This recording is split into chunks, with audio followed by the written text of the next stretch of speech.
Time check tayo. Ano na, 7 PM na. Nagtatrabaho pa rin yung mga kasama ko. Wow! Di ba sisipag? Ang kaway muna. Sino yan? Kasama kita sa vlog, Ma'am Alona. Uy!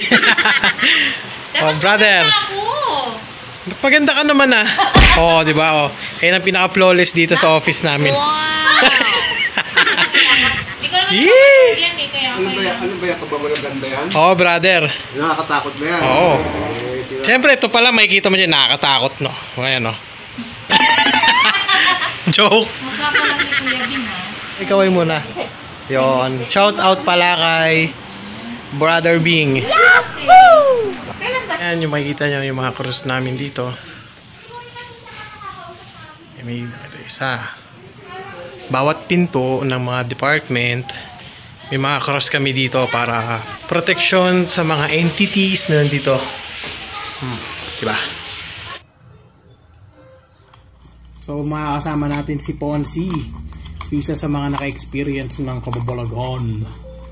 Yan yung naramdaman mo ba dito, Ponzi?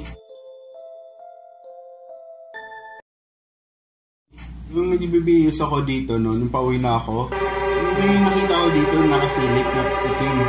So, sa labas ko, tingin ko, wala naman tao. Pagpasok ko dun sa isang kwarto, ikaw nandun, tinanong kita, ikaw ba yung sumilip? Mga anong oras yun? Mga 7, mga 8, 7:30, 8. Ng gabi? Oo. So yun na yung experience mo dito nung may sumilip na nakitim. Oh. Ilan na lang ba tayo dun na nandito? 4 pa ata. 4. So, ayaw niya magpakita ng muka.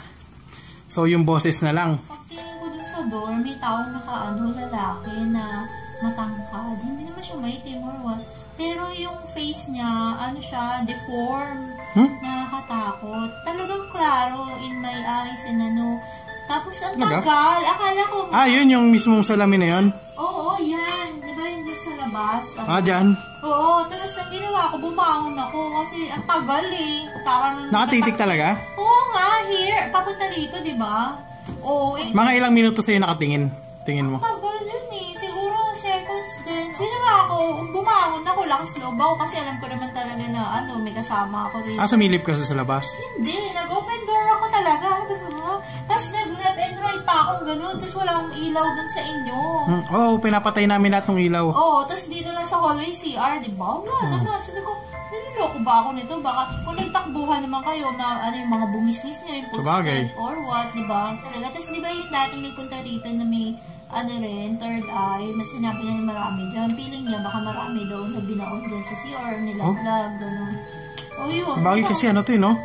Dating bar to kasi, no? Dati, nangupahan yung bar. Tsaka di ba yung Christian, dito kinaka-cast away. Yung mga na spirit, bad spirit, yung mga nasaniba, na gano'n. Oo. Di nahiga na ako. Sabi ko, naloko ba ako ng mga boys? 3 to 4 times ko, ginawa kasi pumiga na naman ako, the same position, nakatingin doon. Pagtingin ko, ha? Ayan na naman.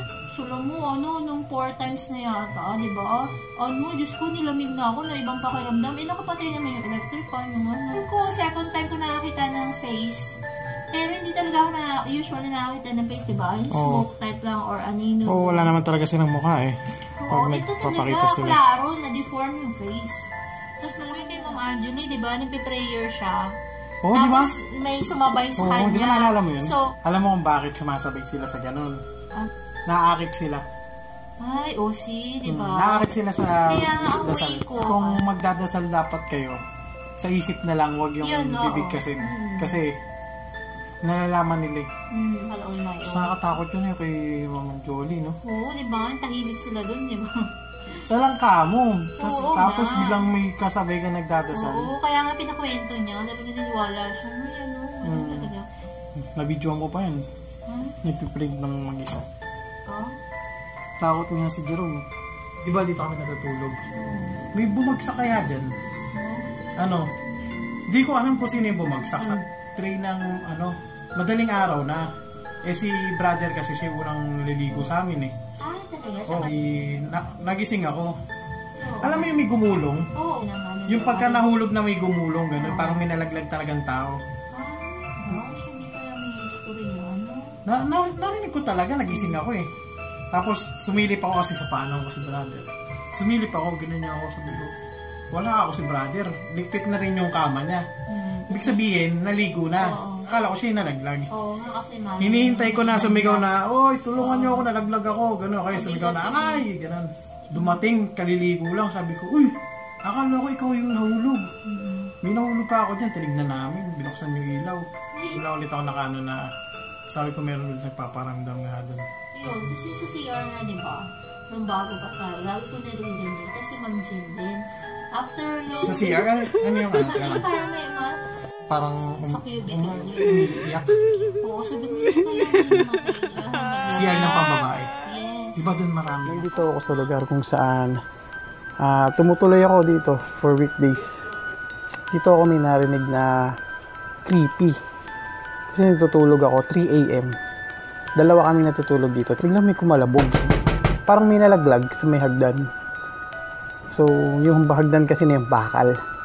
So, sabi ko, sino yung malalaglag? Hintayin kong may sumigaw ng tulong sa lolo kasi nalaglag. Pero wala. So, mas natakot ako kasi yung kasama ko pala, naliligo na. So, paano ko nalaman na naliligo? Kasi yung banyo, doon, sa lugar doon. Tapos, yung hagdan, dito, sa may, dito yung side. Dati kasi, may pari na pumunta dito. Sinabi na, sobrang dami daw talaga dito. So, sa mga makaka-view nito na may third eye o mga makakita, hindi naman natin sila gagambalain. Kuha na lang natin ng video. Tignan nyo po kung meron kayo makikita talaga dito. Kasi sabi nila, ang dami dito. Parang isang barangay. Parang Araneta Coliseum sa dami ng entity na nandito. So, kayo na pong humusga sa mga makakakita o nakakaramdam. Tignan nyo na lang po.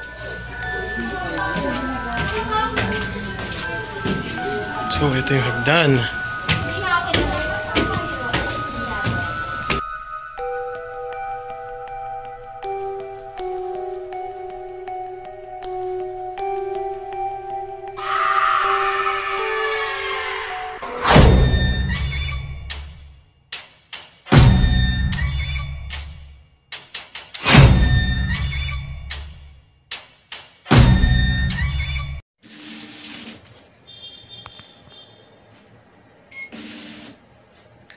Ganun ba talaga yun, boy? Hindi para siya nagbabak, bumabalik, tapos papasok, babalik.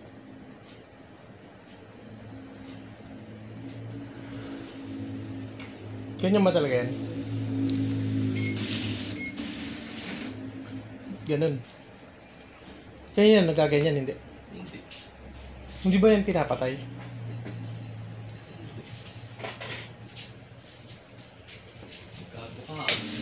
Ba? Ba't ganun? Pabalik-balik siya eh. Nakita nyo naman yun.